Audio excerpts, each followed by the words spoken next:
Hello everyone. Let us we will see the new point, that is orthographic projection. Okay. So in the orthographic projection, generally length, breadth and height or radius are dimensions which are means orthogonal. Okay, we are considering length, breadth or height, they are orthogonal dimensions. Okay, or perpendicular to each other. Hence in orthographic view, any two dimensions which are perpendicular, okay, we can say that length or breadth or height which are perpendicular to each other, they are considered. Okay, that means they are perpendicular to each other.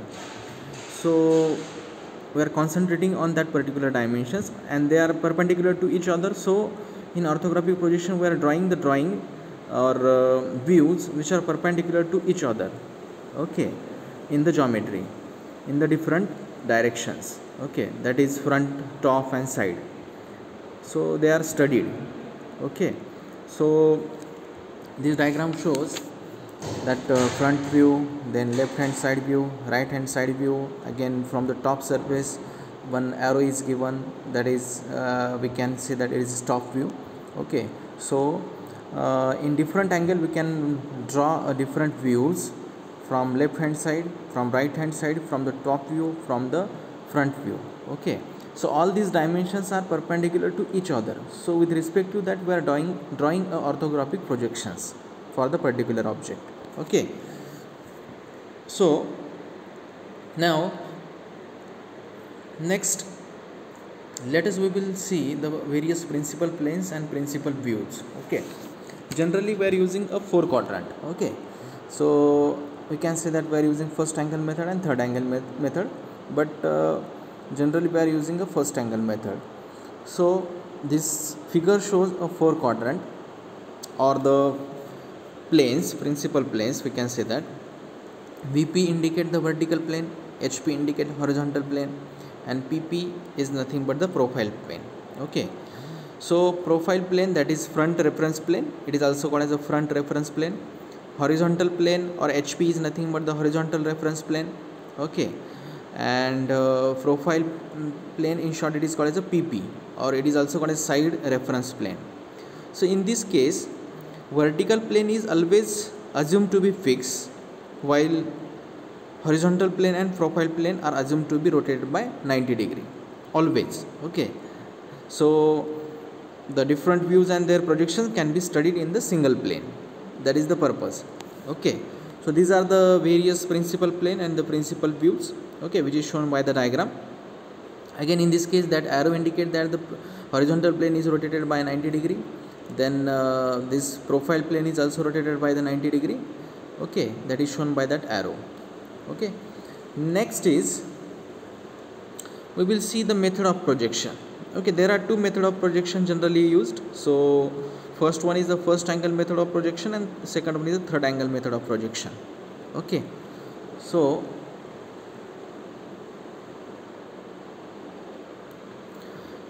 what is the difference between first angle and third angle method of projection? Okay, so in first angle method of projection, when the object is placed in the first quadrant, okay, we are using the 4 quadrant, first, second, third and fourth. In first angle method the object is assumed to be in the first quadrant, and in third angle the object is assumed to be in the third quadrant. This is the basic major difference. Okay, so again in case of first angle method the object is in between observer and the plane. Okay, so it is shown in the diagram that front view, top view, then RHSV is nothing but the right hand side view and LHSV is nothing but the left hand side view. Okay, when the observer is to the left side, whatever the object is drawn to the right side and it is shown by the left hand side view, and also when the object is when the observer is to the right side and its diagram is shown to the left side, it is nothing but the right hand side view, and top view is below the XY line. Okay, it is nothing but the first angle method. Okay, and totally opposite scene we will see in case of third angle method. But remember what is the basic difference in between first angle and third angle method, that in first angle object is assumed to be in the first quadrant, and in case of third angle method object is assumed to be in the third quadrant. Okay, again This is the symbol for first angle method. It is showing that object is in between observer and the view. Okay, so remember this symbol, it is for the first angle method.